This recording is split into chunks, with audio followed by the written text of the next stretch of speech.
Okay, here are the steps for creating your leaf art project. You're going to look at a real leaf and you're going to, you can draw it over and over and over on your own, or you can make a tracer. What I have here is a piece of folk tag, but if you're at home, you can use anything. You can use an old greeting card, a file folder, an Amazon box. If you use like cardboard, I suggest that you have mom and dad cut it out because it's going to be a little bit trickier. You could use junk mail. It's going to be a thick flyer like this.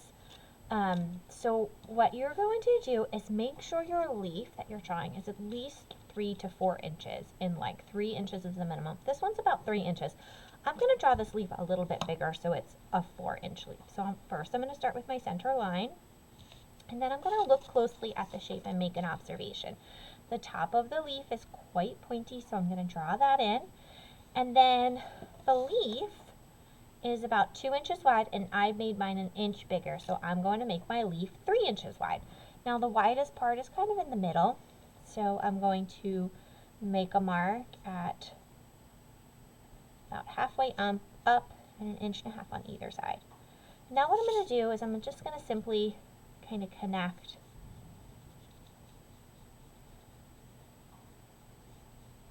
leaf on both sides, just like this.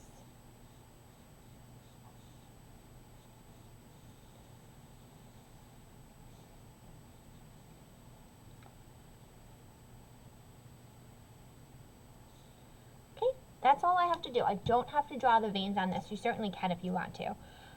Because this is going to be traced, you don't have to draw the veins, but when I'm looking at the veins, they go up, and they're pretty evenly spaced.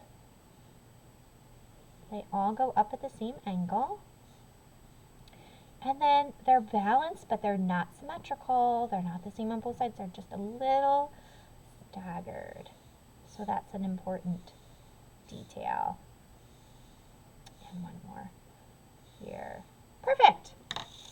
Now, as soon as I do that, I'm going to write my name on the back, because whether I'm in class or at home, sometimes things go missing, and if it's just a random piece of paper, it could go in the trash, but if it has someone's name on it, it will not.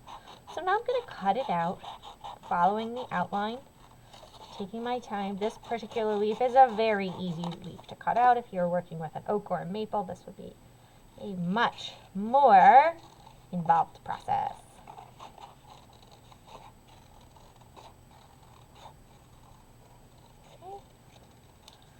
Now that my leaf is cut out, I'm going to fill my entire composition with the leaf. So it's going to kind of look like this. You're going to make the leaf go in all different directions. I like to start in the middle. I hold my leaf on my paper with 2 fingers, then I take my pencil like it's a skyscraper, because if I go in and out, it's going to become skewed. And then I'm just going to trace my leaf. I don't have to draw the veins yet. I can go back and draw them in later. Looks like I skipped a part, so let me go back and put that in. You'll notice that I'm drawing lightly. That's in case I want to erase. Now I can draw my center line. Perfect. Okay, so now I'm going to overlap it. So I'm going to put the leaf next to the other leaf, and I'm overlapping. You'll notice I put my first leaf on top. Leaves are opaque, just like your hands. You can't see through it. If this was a glass of water, that would be transparent and you would be able to see through it. So I'm starting from a leaf that I already have, and I'm tracing around and around. And then I'm going to put in that center line once again.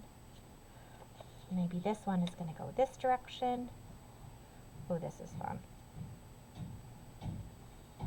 You would just keep going until you've filled the whole composition, and I am rotating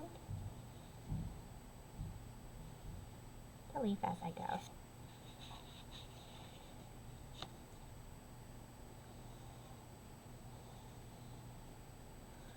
Alright, there we go, filling in all the negative space. When I start with these clusters, it's easy to fill in the negative space. I'm just adding the center line just so I remember the orientation of the leaf. Maybe this one will go in this direction. Looks like I haven't done one in this direction yet. And it really starts to look like a pile of leaves. And it always goes behind the leaf that was before it. Now once the entire composition is filled with leaves, you'll start the next step, which is to add the veins and then trace in an ultra-fine Sharpie. So let's take a look at what that would look like. I have an ultra-fine Sharpie. It's a little bit thinner. And what you do, uncap it, and you're going to trace. Oh, you know what? Let me draw the veins in case I make a mistake. So I'm going to look at my leaf or look at my drawing, and I'm going to evenly space these veins, and I'm going up at a consistent angle. They kind of seem to be going up at the same angle, and then I'm going to stagger them because that's important. They don't match up. Oh, that's a little too close together. I'm glad I did not use the Sharpie on that one because I didn't like the placement of that vein. That one's much better. There we go.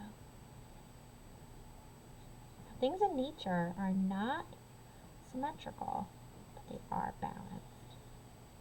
There we go. And last, oh, you know what, I'll just have one more here. Perfect. Now you're going to take your ultra-fine Sharpie and you're going to trace. If you try to stay exactly on the line, it seems to take longer in the tracing, but it takes less time overall because you won't have to erase any visible pencil lines. So stay right on the lines. Just like this.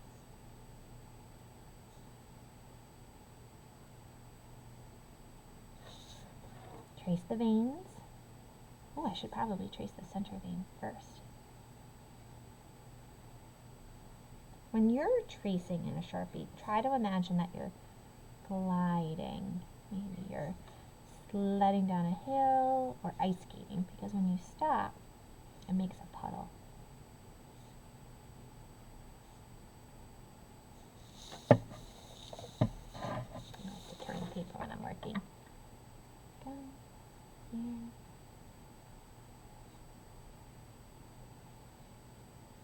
Now once this is all done in Sharpie, you will add color in realistic fall colors that will overlap and blend. Okay, and last one. Perfect. Now I'm just going to erase any visible pencil lines, so trace and erase. That's going to make my art very nice and neat.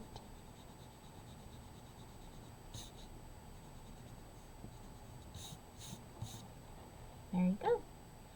That's how to create the leaf.